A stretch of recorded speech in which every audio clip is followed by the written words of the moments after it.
Ladies and gents, hello and welcome back to another student interview. Now, this video you're about to watch is with Adam. Now, Adam has been a massive pain in my arse to try and get on a call for a long period of time, and not because he didn't get any results or he was struggling to see any kind of success. It was actually quite the opposite. He was never satisfied with the result that he got, and he was committed in his own head to not jumping on a call with me and doing this interview until he got the result that he deemed worthy enough to do so. And as you'll come to hear about, Adam originally turned his skills into profit using the skills of spreadsheets, where he would work with companies, build them out bespoke, tailored, unique spreadsheets that they could use to systemize and track whatever part of the business they wanted to. And he did this at such a successful standard where just 3 to 4 months after joining the Inner Circle program, he was able to make borderline $10,000 a month with the skill of spreadsheet building. But like I said, he was never satisfied. He was never happy with the result that he got, and he never felt fulfilled with the service that he had. And so Adam started to pivot, and he didn't stop pivoting. He started with Excel spreadsheets, building out bespoke ones for companies, and then wanted to sell them as white labeled spreadsheets, and then ended up moving to systemizing other parts of businesses. And now, just after a year of being inside the Inner Circle, Adam finally agreed to get on a call with me and share his success and his story around how he did what he did with the skill set that he had taken from his apprenticeship position that he had way back a year and a half ago. And so this is the story of an ordinary guy with an ordinary skill set who was able to monetize it in such a way where he now makes well over $10,000 a month with the skill of systems. And so it's quite a long one, but if you pay attention, you're going to get a lot of value from it. So I hope you enjoy. Amazing, bro. So to get started then, I suppose, if you can kind of give me like a bit of a rundown of how you got to the point of where you're at now, a little bit of an intro for the people watching, because you've been in the Inner Circle for quite a while and you've had quite a journey of like different businesses and trying different approaches. And you've obviously landed on your feet of where you're at now. But I think it'd be fantastic for people to kind of understand how you got to this point, if you don't mind kind of like diving in. Definitely. I mean, I think it all goes back to like being in sixth form, eventually. Like, I knew throughout sixth form, like I did maths and I did sports at A level and further maths, and it was just like, you know, I got halfway through sixth form and I was like, this isn't what I want to be doing at uni. Like all my mates were applying for uni. I even applied for uni, and I got like halfway through, exam season came up, and I was just like, I don't actually enjoy maths, and I can't see myself doing this for another 3-4 years. But the course I picked out was a combination. It was going to be a combined mathematics degree and a sports science degree at Loughborough University. So I got accepted into a place there, and I was like super excited to, move out on my own, go start that journey. But yeah, just had that overwhelming feeling like I just didn't want to do maths. So did the next best thing, just sort of found out, went to an apprenticeship event, did a couple interviews with like just some group interviews, and ended up coming away from that event and basically got headhunted by an agency because they liked the way that I presented myself in this interview. We had like a problem solving task, and it was essentially like to give feedback on that task and to also communicate within the team on why your opinion's right. You have to rank these items in order, and I was very like determined to get my item to the top, and that ended up being like the item that was identified as like the most important as well. So I mean, maybe I stuck out there as well, but I think it's more like, obviously that was more of a test to see how you communicate with others, how you problem solve, the thought process behind that. But came away from that and essentially got offered a job at a B2B marketing agency. Didn't know anything about marketing, didn't know anything about B2B, B2C, anything about business. I was just a kid in sixth form about to do all my exams, and I was offered a 12 grand a year apprenticeship, and I was like, that's more money than I've ever seen in my life at that point. Yeah. Like I was working at Home Bargains at like £4.93 an hour, and then like a restaurant gig at the weekend for like £8 an hour, and it was enjoyable. But obviously, like this was a real job, and I was like, cool. So literally, yeah, had interviews with this agency before my exams even commenced, and just basically, yeah, was in the interview, got there, was due to start in September, sat down in my last exam, sorry, and I was just laughed at the page because I was like, what even is this? Like, it was a further statistics exam, and I was just like, what is this question? Like, I don't need to be like, regardless of how well I do in this exam, I've got like a job placement lined up. So yeah, I went for the job placement, did that, went through the apprenticeship, ended up taking over, like I was replacing like a lovely lady who was retiring. And yeah, but essentially I found out quite quickly that her job role, she was working 3 days a week. And it was very sort of manual, and me being me, with my problem solving skills, I was like, come on, there's got to be a better way to do this. And I literally, like, first week on the job, I got bought a £15 Excel like course on how to build Excel sheets, because they were like, yeah, this might be useful for you. Anyway, ended up doing all of my like actual work like in maybe a day. So I had like four days a week just to sort of figure things out on my own, really. So I started like diving into all of our processes, figuring out like how we can make this better, and just learning these like Excel skills. And like, you know, like 6 months, 7 months went down the line. Obviously, I started to get a bit more responsibility, but my skills improved massively there. And I started being this person in the team who was, you know, I could sort of make the link from finance where I was working. So I was working in a finance team at this marketing agency, between all the different like things that were going on in the agency, like them running ads, them managing like spend on campaigns, that sort of stuff, and just sort of got stuck in. Like, I was the youngest in the agency. It was very new at the time. Like, culture was great. We played football on Wednesdays, so I thought like this was the ideal job. So it was just one of them. Loved it.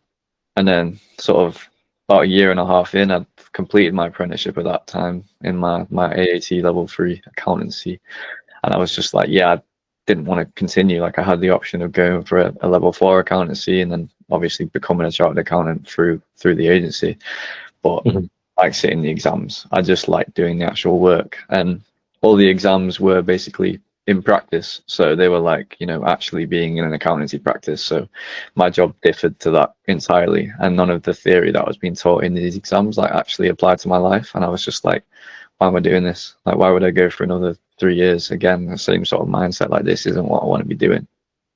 But yeah, kept getting stuck in with reports. Started talking to senior management on how I could, like, you know, move up.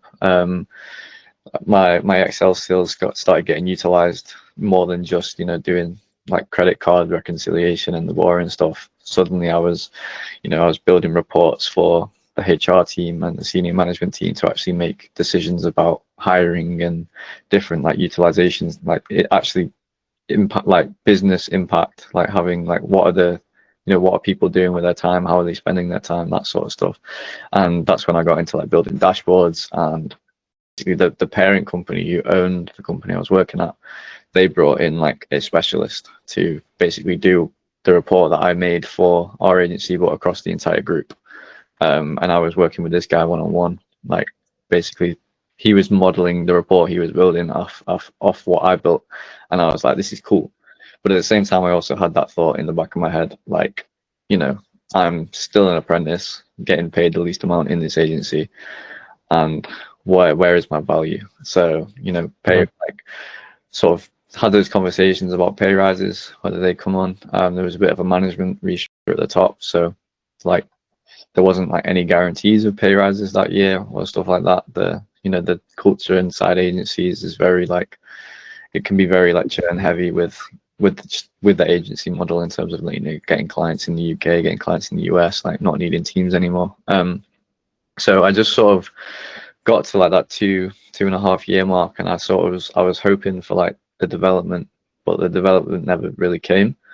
And it was around that time, I think it was like March of, so I can't even remember, March of 23 or 24, when I first sort of stumbled across your content, and I joined the first ever Callum inner circle cohort before the actual inner circle existed. And we did, what was it, two calls a week, Tuesday and Thursday. And in that time, I sold my first ever spreadsheet for 500 quid to like a friend of a family friend, because, you know, leverage the warm network first was like one of the first things I got taught. And I just remember sitting on these calls, you know, met Charlie for the first time, and he was just this ball of energy. He knew what he wanted to be doing, and I was sat there like this little shy kid, like, crap, I can actually make something of this here. So I tried, you know, focusing on that for a while. Obviously the cohort, like, I got so much like motivation out of the cohort, but my responsibilities at work took over. Like I said, with the agency restructure, I ended up sort of doing the role of 3 people. And I was getting very sort of stressed, and I was doing like 8-hour, 9-hour days sometimes, like coming home from work, like just to get some work done the day get ahead, and then obviously getting towards month end when all my deadlines were due, and it was like this constant cycle of like, you know, end of the month like slog, and then mid month it was sort of calmed down a bit, and it just got to the point where I had to put off like my own sort of what I wanted to do to just do this, because, you know, I was tied down to that dream of like, you know, you can make a bit more money, we can give you a pay rise. But like I said, that sort of never came. When I finally did have those conversations, I'd come across the inner circle, obviously, so like got the value out of that, and I was like, you know what, like that's it. So jumped on a sales call with Joe Smith, was there, credit card in hand, like, you know, just ready to sort of make that impact on my life, and sort of stuck around there. Went through all the modules, was like, yeah, this is what I wanted to do. But for me, it was just finding enough time to make enough time to do it. Yeah. And, you know, I could chip away at it like 2-3 hours a day, like after work. But, you know, to come home from work and then try and go to the gym, make all your food and stuff, like, the time is limited, so it's difficult to sort of get going. But obviously the Q&As being at the weekend, that sort of helped a lot. Just being able to actually have conversations and do it at my pace was great. But at the same time, like, I knew I wanted more. So I got, like, when I got to work and I finally had these like bigger discussions on like where I could go with this, it was around November 2024, which was nearing up to my 21st birthday. And I was just like, they offered me a job in 6 months' time and they couldn't tell me what the pay was going to be. And I was just like, it's not it for me. I just took the leap, handed in my notice, and was like, I'm going to go all in. Obviously, I had a little bit of a buffer in terms of savings, just because I was a finance bro, so I saved like 80% of what I made. Like, Yeah. not good. So I had that little buffer, and just, yeah, went for it. So obviously hopped on, like, started taking it seriously, made sure I actually went through all the modules again. Started actually, you know, utilizing the thing that I'd already paid for. And it was only when I started actually using it, jumping on the calls, that I'd, you know, developed the business plan. I mean, I left my job in November. I had a bit of a buffer just around Christmas time, and then like New Year, I was just ready to go. I mean, I negotiated because of where I was in my position at the agency. Like, I was pretty important. So I negotiated sort of an 18-hour contract, where I would get paid like freelancer rate, because I think off the back of one of the conversations we had, like, you sort of advised that, you know, freelancing exists, and all of a sudden, like, that was accepted, and like January I began working for them, but instead of the £6.73 I think it equated to, I was charging 25 an hour. And it got to the point in January where I was, you know, doing the same role that I was. So the 18 hours we agreed on, sort of ended up doing not 18 hours, more than 18 hours, because I was doing the same job role that I was doing before, but now I was also training someone on how to do it as well. So everything took, you know, like a little bit longer. And yeah, I just remember sort of doing a week of my normal work and getting paid my monthly salary, and I was like, what the hell? Like, it was crazy to sort of go through that and be like, this is the impact. So then it was like, right, how can I leverage this even more? So I used my agency testimonials to go away and, you know, pitch to people that I could build them a spreadsheet. So that January to March period, I was back and forth between doing like freelance work for this agency where I was getting paid like literally 6, 12, 8, like nearly 4 times the amount that I was getting paid before for doing the same job role. And that was crazy to me. So I was leveraging that, plus, you know, going through the modules, doing the outreach source, making sure that, you know, I was trying to sell myself in the best way possible. Started making some content around spreadsheets, you know, just getting stuck in, really. And it was like this sort of the first 3 months I managed to make, you know, 10k across those 3 months from all those different little sources. I think February I did like 5.5k. So that was like a big month, and it all just sort of came down to one. Like, I sold 3 spreadsheets that month, plus I did like 50 hours for the agency, or whatever the numbers, whatever the maths is on that. I did a lot of hours. It might have even been in the hundreds for that, actually. And just some context for those watching. Your service at the time, and actually what you were providing, you were building custom spreadsheets, right? Because that's what you were doing at your job. Then you went from employee to a freelancer position at the same job, doing the same thing. And explain kind of how you took that and then built it into more of like an agency with the same kind of skill set. Yeah, so I took the sort of the knowledge from the inner circle in terms of, being able to market to the right people, like being able to market your skill. And I think the analogy that you used was, like having a real pocket watch. If you went and sold it to a pawn shop, they wouldn't pay anything for it. But if you found a museum and it had some significant value, like, it's that approach to finding the right person for your skill. And then basically just, from that, it was reaching out to people, realized that these like entrepreneurs even needed spreadsheets. Now at the time I was pretty clueless and very sort of reluctant to change. Like I was good at building Excel spreadsheets, and the market that I was marketing to, they didn't use Excel because Excel is more of like a corporate thing. So I was trying to market to like people. So I ended up building like Google Sheets, spreadsheets, those dashboards, which for me took a lot longer because my skill set was in Excel. And even though the softwares are quite similar in terms of what they can do, in terms of the sheets that I was building with the actual custom dashboards, like these visuals that look really good and could present, you can do that in Sheets, but the functionality is like a lot less. So I sort of, at the same time, I was like doing this work for people, thinking like I was delivering a subpar service, and it sort of got to the end of the 3 months, and I realized like I was literally like, this wasn't the business model that I wanted. It was sort of more of a like, I'm just freelancing for this company, I'm doing the same job I was, like, yes, I'm getting paid a bit more for it, but what I wanted in terms of the freedom that I left the job for, being able to run my own business and actually find enjoyment out of it, like I was just a glorified freelancer at that point. Like it didn't feel like a business model that I could scale, that I wanted to do that. So then I tried to go down the route of like templatizing the stuff that I'd built. So trying to get that out to as many people as possible, but realized quite quickly, like I lacked the sales skills to be able to market to the masses. I lacked the sort of authority in my content, and just didn't really have a following to be able to mass sell this sort of a lower ticket product. And got to the point where I was outreaching, trying to sell the spreadsheet that I'd literally sold for like 600, 700 quid, up to £3,000, like for specific spreadsheets. And I was trying to sell these like custom built to people, but they just wouldn't buy them. Like I was struggling to even get them to buy it for 50 quid, and I was like, this isn't it again. So I took some time, go away, obviously used the framework in terms of stacking my skills, and just educated myself even more. Just went away and threw money at some more courses to learn like more skills in depth. I probably could have utilized the one-on-one chats a bit more, but I always felt bad like actually asking loads of questions, even though that's what we're here for, that's what the Q&As are for.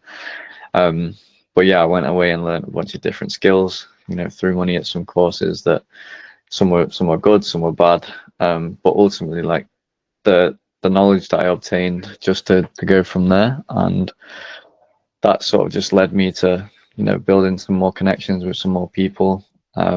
Ended up in like June time flying out to Mallorca with a couple of other entrepreneurs, some guys who were actually in the inner circle themselves. So it was cool. It was really using your network, and literally there was a creator that I'd had my eye on for a little while that I wanted to work with, and I sent him a message in like the end of May time to basically say, look, they've got 9 other entrepreneurs going out to a villa in Mallorca, do you want to come? And to my surprise, he said yes, and we sort of built like a nice friendship off the back of that. And this was at the same time that I was exploring more of the AI automation route, because I could automate spreadsheets and I could do all this, and I was trying to figure out a way to get my skill leveraged even. So I was learning about AI. I was trying to target people with AI. Started like an offer with a business partner who I'd met through another network, which was essentially targeting coaches in terms of trying to improve their lifetime value for the coaches that you got. Because obviously me being part of so many different communities now, I was like, the knowledge is good, but there's nothing keeping me engaged all the time. So I tried to go away and sort of come up with a solution that could do that. And we pitched that to a few people, had some good success, got like 3 clients, and we were super excited. And then one of those clients backed out, and we were like, after we did some work already, and that we took a hit there. But it was all just a learning curve, and we sort of came back from that trip with like some new incentive in terms of like what I wanted to do. And we were, trying to grow this for a little while. We've seen a bit of success with it. This was like going into end of June, early July time. And I had a conversation with, like, to this day, I can't remember who it was that I spoke to. Like, I might just be making up the fact that I had a conversation. Like, it could have just been my own head, because I honestly can't remember for the life of me who told me this. But we were just having a conversation, and you said, like, you're an entrepreneur, you solve problems. And like that just hit me all of a sudden, that all this knowledge that I've obtained in all these different areas is like just solve problems. Like all my life I've enjoyed maths because it was problem solving. I enjoyed building these dashboards and these systems for agencies because it was problem solving. So now I had this new sort of found, like, look, just solve problems. I'd sort of just applied all the knowledge that I want, and I was like, cool. So with my dashboards, with my data background, I knew that this metric is important because it affects this. And applying that to business, it's like, look, if your booking rate is higher, then what does that do to your revenue? And all of a sudden it was, it wasn't just I can build systems that can help you with this. It was switching to like an actual success-based outcome in terms of, look, if we make these changes, you will see this result. And switching to that sort of business model, and then being able to provide them the solution to the problem that you found, that we saw a lot more success. The outreach was going a lot better. People were more, rather than the service-based, success-based, it was easier to pitch on that because you could give them a tangible outcome. So, rather than saving 10 hours a week, it was, this can generate you an extra $3,000 a month or whatever that it could be. And that just, it's a lot easier to pitch. And like, I think if I'd have realized that sooner as well, just because, you talk about it so much in terms of, having the elevator pitch that's very attractive, it does make life a lot easier. And yeah, we ended up running this up. The same creator who we invited out to Mallorca with us ended up asking me for some advice. We jumped on a sales call. He said, look, I know absolutely everything about marketing. I've built my personal brand to this. You obviously don't like making content, and I was quite adamant I didn't like making content. Okay. I just didn't like being sit in front of a camera and like sort of simulating it. Like, it just wasn't one of the things I wanted to be doing. And at the same time, this creator didn't want to be doing all the systems on the back end. He just wanted to make content. So yeah, he actually asked me, does it make sense to sort of create a partnership? And from there, I was just like, yeah, it does. Like, for me, I could leverage this guy's audience who he's got. We could help more people out, and we ended up running this offer up. Like I said, that was like end of July to early August. We got everything set up in 2 weeks, and we had 10 clients at the end of those 2 weeks, and we were very excited. Like, we still are very excited. The guys who came in on that, their systems are up and running. Literally yesterday we went live with a system with one of our clients, Jacob, who he's a 15-year-old that goes to school. Like, simply put, he went back to school on Tuesday, and he came back from school with a sales call in his calendar, and he closed the sales call for an extra $1,000. Like, he literally just went to school, came home, had a call booked, and then was $1,000 richer. And like, that's just a start. So, being able to have that sort of impact on people in terms of building them systems that let them focus on what they want to be good at. For example, if you're good at posting content, being able to focus on content, and just, having a system, having a business that sort of runs for you. Because what I learned, learning about so many different things, is that to be a successful, like to have your own successful business and to sort of hit the levels that I was previously working at, in corporate, like my business partner again is ex-corporate. So to hit those sort of huge months, like the 7-figure months, like ex-PwC is my business partner, like they're doing a bill a week, like they're a $52 billion. It's crazy. But to have that, there's got to be so many different things going on, And I realized, like, you know, me being in the mindset that 10K a month is a lot of money, like, yes, it is. But when you realize that is literally just the start, and you can be capable of so much more. Like, you don't need to be special. Like you've always said, like, you know, you're not special. You're just a guy who puts the work in. And that, I think that's really important, is like, you know, you're actually capable of doing so much more. And we want to basically support, like, we're not just sort of, you know, helping people make money. Like, we really, with the brand that we're building, we're trying to get as many people the help that we can, and let them focus on sort of what they're really good at. Like, we have a whole sort of one-of-one mentality in terms of like creating content and, you know, being your own authentic self, and actually, you know, being part of something bigger where it's like you get to focus on you, you get to work on the business the way you want to work, but you don't have to be good at everything, because you have a team behind you and that can help you out with these certain things.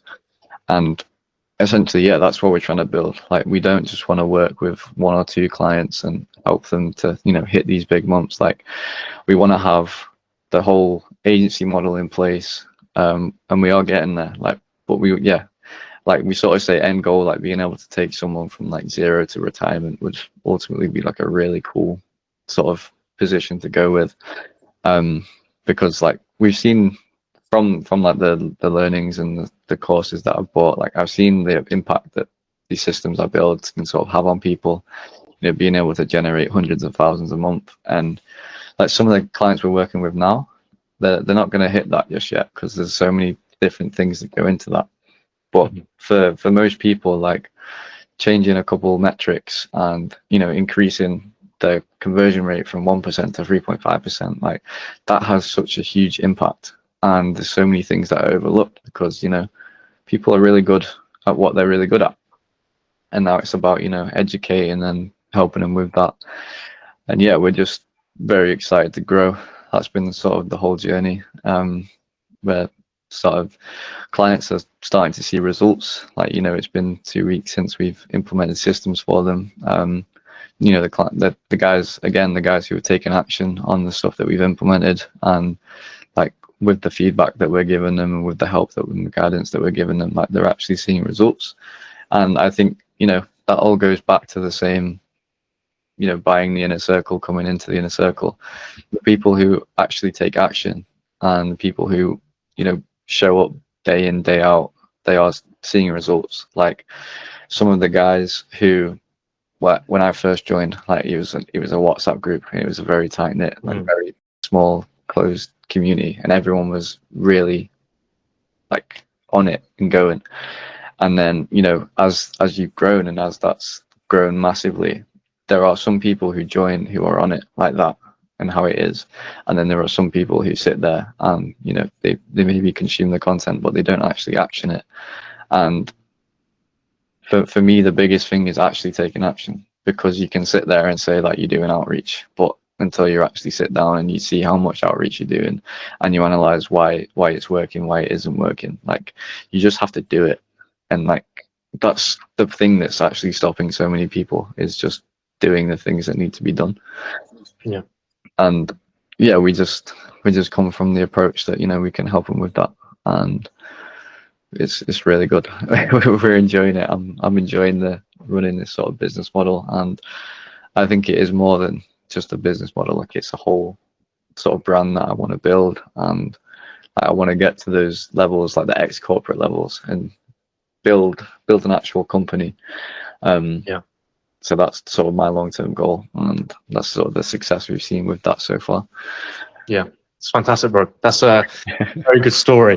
I do want to dive into the spreadsheet kind of part of your journey. I think is so important, right? Because do you think you would have been able to get to where you are now without kind of using that as a stepping stone, if you know what I mean? Like going into something that you're familiar with, because a lot of what you do now, like you said, it follows on from the spreadsheets. You're not building spreadsheets, but it's still about systems and data and tracking and implementing and improving. So do you feel like you know, I guess my kind of question is, do you regret spending a lot of your time in this spreadsheet world? Or do you feel like it was a good stepping stone to get to where you are now? Because I always speak to people and, you know, when they're like, oh man, I don't have any skills, I can't be monetized, I'm like, let me tell you about this guy, Adam Hurst, who literally, made upwards of like 7K USD a month building spreadsheets. And I think it's just such like a mind blower to people where it's like, you most likely have a skill that's valuable. You are just going to sell to a different market and make sure that, you produce the results. So yeah, do you kind of see it as a worthwhile, good stepping stone? It definitely was. Like I said, even on the cohort before I joined the inner circle, like being able to have the skills to, realize that the stuff I do has more value than just me working a job, and then being able to, take the frameworks and actually understand how to sell, how to, start a business. Like if I hadn't, come on, join the inner circle, I would have never actually taken those steps, and I would have never actually been in the sort of the trenches, as they say, doing outreach, figuring out how to sell, figuring out what business model worked, and yeah, like all of those experiences, obviously, like you say, stepping stones. They are just it completely shapes where I went with it, and I think every little setback that I had either brought me further away from something I didn't want to do, but also closer to something that I did want to do. And yeah, without having that, and without realizing that there is potential to sort of make money, it's a lot easier than people sort of think it is. It's like it goes back to that, just solve a problem. My spreadsheet solved a specific problem, and I monetized the solution, and that is as simple as making money needs to be. And why did you join the inner circle in the first place? Like, why did you think that, because there's plenty of ways to make money online, right? And if you're shopping around, there are plenty of other business models that sound, to be honest, far more attractive than monetizing a skill, like all these different approaches you can take. So why do you think you went down the path of like, let's monetize something I'm good at, or start with a skill? Yeah. Well, I think, like most people who are sort of interested in the entrepreneurial, I sat there at my 9 to 5 and I realized, I want to be making some more money. And, I looked into some side hustles, what you can do, the standard drop shipping, the standard Amazon sort of the route that quite a lot of entrepreneurs take. There's YouTube videos out there. So when I was sat there at YouTube, like sat there at home watching YouTube all day, in my evenings, it was like, I wanted to sort of do this. I saw that people were, making money online and they were teaching a very specific thing. So I tried it out, and it was just like, there wasn't one, I was learning from YouTube. So yes, the information was there, but you lacked the sort of guidance and the actual technical know-how. And, that was back when AI wasn't as accessible as it is now. So, I couldn't even, go away and be like, cool, I'm an absolute noob in doing this. Please walk me through the exact steps in how I can do that. Whereas, like now with being able to use AI as well, you have a lot more options in terms of actually being able to action a skill that you're not good at. But yeah, for me, it was like I tried all these different things and I didn't actually know what I was doing. But I had a skill where I knew what I was doing. I just didn't have the knowledge to be able to sell this skill yet. And I didn't know, the value that I could actually bring to people. So until I sort of saw this, and I went through all the courses and the modules, and, we had our one-on-one chats, and we actually understood, like, this is the angle we can take with this. Like, that was an actionable to-do list in terms of you're going to go reach out to this amount of people. This is a service that you're selling. Here's your elevator pitch. Just go and see how it works. And it was that, putting in the repetitions that actually, that's when you see the success. And yeah, I think for me, it was that sort of like I came across your content. I think the first video I saw, like of the sort of inner circle, was I think you running across a breach or something, like a really old post. And it was just that level of freedom that I wanted. And I was like, I've got something that I can actually make money from now. And I just needed the skills, and I just needed the know-how in terms of how to do that. And ultimately, I'm where I am now because I invested in myself, and because I took that sort of risk to actually learn the skills to turn what I was good at already into something more. And 100%. I'll always be thankful for that. So yeah, that's amazing. What do you think the kind of pivot was the biggest pivot you made to go from selling spreadsheets to thinking, okay, cool, I want to like level this up into something that I really think can scale? What was the kind of bottleneck that you thought that you had to kind of overcome? just seeing the community win was Yeah. a big motivation. Like seeing people sign deals, 5K retainers, 10K retainers. Like it was eye-opening that these people who had joined similar time to me, they joined after me, were leveraging their skill set in a better way, in charging more money, getting more sales. Like they were doing something differently to how I was doing it.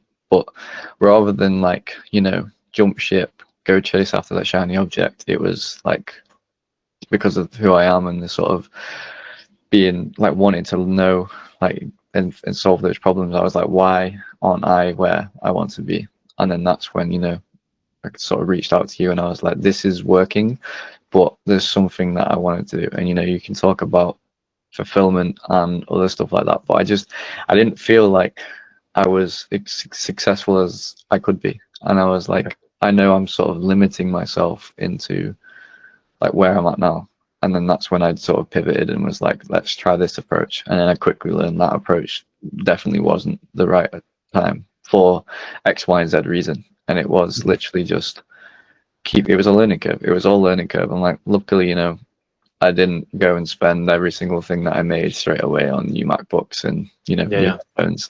But so I had that little buffer to be able to learn. And it was, like so I was still like getting like a trickle income, but in terms of like the months that I hit, like in February hitting like a 5.5K, it wasn't like they weren't the sort of months I was hitting at that time. And it was just like there was a bit of doubt that I was having in myself, like, I've quit my job and now it's not necessarily working as much. But I think that's what really differentiates people who, give up and go back to work, or, they keep at it and they keep working, because like, markets are going to change. So you might have someone that works really well. And that's why I think, how you teach business models, and it's more learning about everything, because business models, they'll die. Like this AI currently is super on the rise. Every single new person that I see get into the entrepreneurial space is like, cool, I want to build chatbots for websites and I want to start doing automations, which is great. But it's about, like, yes, that's the skill that you've got, but it's how can you leverage that and turn it into a business that, it withstands trends and is actually like something that you're proud to like be in. And I realized like quite quickly with the spreadsheets, like I was just doing that because that's what I was comfortable with and that's what I knew. But I knew like the business I wanted to build, I wanted to be that thing that, withstanded trends, and it sort of had more impact. So Yeah, 100%. Just yeah. And with with you being at your job and starting all this stuff when you're at your job, and being real, your job, it wasn't like a part-time gig at B&M, like you said, like this was in the corporate world. How did you kind of manage that balance, and what gave you the kind of context cue to be like, I'm gonna go full time into my business now? Because a lot of people will use that as an excuse, right? Where they have a job and they're like, I can't do it because of X, Y, Z reason. But as you said earlier, although your job was taking up a lot of your time, you still managed to grow this on the side. So what was your kind of like strategy to be able to do that? Yeah, I mean, some sacrifices had to be made. Like, I used to go to the gym 5 days a week after work, because that was the only time I could do. But like just even going down to 3 days a week, but making sure that the weekends I was doing something actually to better myself, because I went through phases where I was so tired with work that I'd come home and I'd sleep and then I'd eat dinner and I'd go to bed, and I just found myself in that like constant cycle of like hoping for the weekend, but then the weekend would come so tired from the work all week that I just lie in bed and do nothing. And that's when it sort of it hit me like people were out here working harder than me, and like there were people on the internet who I was seeing and like people in the inner circle who also had full-time jobs and they were making it work. And I was just like, I just took like a big long reflection on myself and I was like, I could be working harder, like, because it isn't about hard work, it's about the work that leverages you the most. And I was working a job full-time, yes, but the work wasn't actually hard. Like I was just there, like it was just a time commitment that I had, and you had to show up for 7.5 hours a day, 8 hours a day, and then you had to, drive to and from work, so you lost an hour. So, started doing things like listening to podcasts on the way to work, like just simple stuff, like actually using your time effectively. Like I was at the gym thinking about how I could monetize my skills, like, finding people I might be able to reach out to. And yeah, it was just sort of that, the initial sort of success that I saw. I knew like this is what I wanted to do. And for me, I knew I had like a bit of a safety net to fall back on.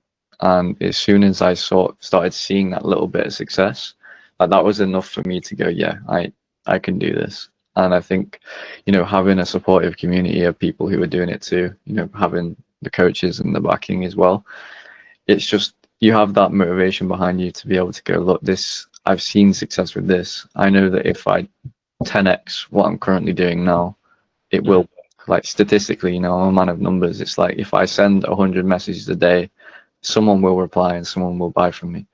And when you start looking at it from like an input perspective in terms of just what needs to be done, you can sort of make the decision yourself and in terms of being able to do that. And like I saw some success working full time, and I was happy with that. It was supplementing my income, and I was happy. It was it was working while I was working. I could build these spreadsheets. Sort of I could build them at work a little bit as well. Like that I could leverage my time a bit more effectively.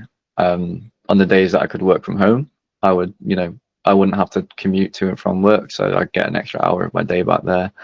And I'd make sure that as I send the Q&A calls, and I'd actually action the Q&A calls. Like instead of sitting there, like I'd actually ask questions and I'd get closer to where I want to be.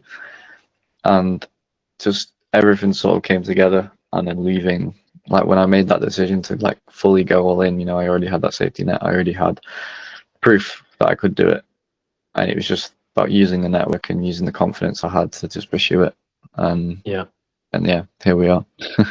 So I suppose it's not about like not having the time, it's just kind of like finding the time, right? And finding those gaps that you can utilize and stuff like that. And what does your kind of like day-to-day look like now as someone who is, full steam ahead running a business compared to what it looked like before? I mean, it's funny because obviously I left the 9 to 5, but I left the 9 to 5 to now be working at 5 to 9 because that's the way that I view it. And I wake up at 5:15 in the morning. Like you don't have to. I just found that with the environment that I'm in, I get a lot of peace and quiet in the morning. So I wake up at 5:15. I go for a little walk around the block. I check my Whoop for the day. And instead of, there's a lot of people that say like don't go on your phone in the morning and stuff like that. Like I'm not overly like, what's the word? Like super rigid in terms of like, doing all these things to like optimize my life and all that stuff. Like I'm just a normal guy, but I just enjoy waking up that bit earlier because I get that peace and quiet on my own. And so I wake up, I sort of move in, I reply to any messages that I got sort of overnight, and I sort of plan my day ahead. Like, I mean, I've already planned my day from the night before, but just making sure that I know what's sort of coming up, how that's working, and then just out of bed, get moving. And then from there, like between 6 and 7, I do like the most important task of the day, which, that's my time then. Like no notifications, like it's just literally do what needs to be done or do what didn't get done. Like it's the most important stuff. And then after that, I have 2 cats, 2 little kittens. They were, well, I say little, they're like 6 months old now. So they're cute. Got a dog. So I'll feed them about 7 o'clock. That's when they start waking up and making noise. So it's what we have like a nice little routine.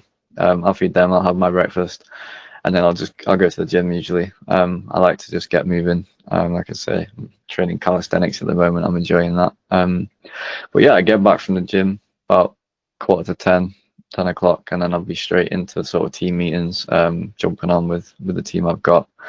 And yeah, it's just obviously I'm texting people if they're up in the morning and they need to text. I'm at the gym and I'm around. But sort of I do sort of from 10 till 11. I usually reserve for my team meetings, just making sure that everyone's in alignment. Everyone, that they're just as motivated as I am to get working.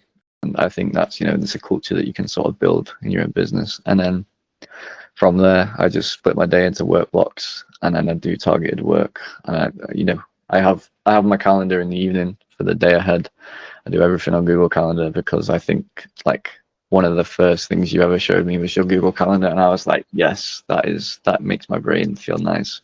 It's all the colors. It is all the colors, yeah. So I like to split my days. I try and split it into like 2025, like 25, 25, and 50. So obviously I put my personal time, but then of the working time, I split my time like 25% sales, 25% fulfillment, and then 50% work tasks.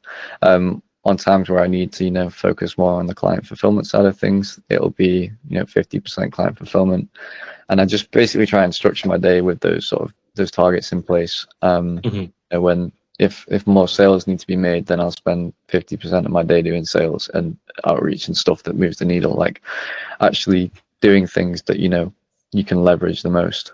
For me, like making content didn't make too much sense because I wasn't very good at it. So I could leverage my network and leverage the connections. And ultimately now we have a business partner who does make content, and he is spending 75% of his day doing content because he sort of makes up for what we've not got. And it's being able to leverage other people's skills and trust people and build those relationships where you're all building something together. And I think the biggest takeaway I got from business and being an entrepreneur is like the network is super important, like making connections. At the end of the day, it doesn't matter what business model you run. It can be B2C, B2B, but we like to call it human to human and that's why my sales calls take as long as they do, because I just like having conversations with people. And it's human to human at the end of the day. And I think we really enjoy that, and my day just sort of goes all over the place, but I'm enjoying it, and that's the main thing. Like I can put in that much amount of work because I know that I get something out of it. Whereas working the same 8 hours a day, like I said, like I used to be, coming home being so tired and then going to bed, waking up, doing it all over again for the salary that I was getting, it just didn't feel like this is where I wanted to go. And I was sat in my job looking at the people above me, and I was like, look, that is where I can progress to, and that is not what I want for myself. Like, not to diss people and not to put anyone else down for wherever they are in their journey or wherever they are in like the job career that they've chosen. But I just knew personally that I didn't want to be doing this for the rest of my life. So I took the action that I needed to take, really. And I'd like to say it's paid off. Like, I think this is just the beginning of where our agency's at. And I think we're going to do some really big things. I mean, data aside, not data aside, like focusing on the data, actually, like we know that if we put in the right amount of inputs, then we just can't fail. Like that's it. End of the day. Making it unreasonable to not succeed, right? Exactly that. But yeah, amazing, brother. I mean, just one more thing, and I'll let you shoot off because I'm sure you've got a stacked schedule. What's your kind of like take to someone if they're on the fence of joining in the circle? What would your kind of advice be? Someone maybe in your previous position. I think honestly, you can just look at all of the people, all of the people on your YouTube, all of the people on the Kaizen account, people who have actioned the change and seen success. It's a no-brainer. Like ultimately, the education that you learn and being able to implement that, you are going to see success. So if it is like it's a fair thing or like any of the things we spoke about in terms of not having time, it is just about prioritizing that and knowing like you got to actually take this step within yourself first to be able to actually move there. And it is just about seeing the fact that so many other people can do this, and so many of those other people are just average people exactly like them. So why not you? It's just you. Perfect, brother. Well, I massively appreciate it. I think people are going to take away a lot from this. Again, you come from a position that so many people are in and they're struggling to find a way out of. And I think you've absolutely smashed it out of the park with the pivots that you've made, the changes that you've made. And now you help a lot of other people as well in a similar position to the position that you're in. I know even people like Marcus have said like they've got loads of help from you. So I massively appreciate how you help people, what you do. And yeah, like you said, it's just a beginning, right? This is literally the very, very start of your journey. So much to come, which is yeah, super exciting. Definitely. And Amazing, man. the in-person events are crazy as well. Really good. Yeah. Good stuff, brother. Appreciate it.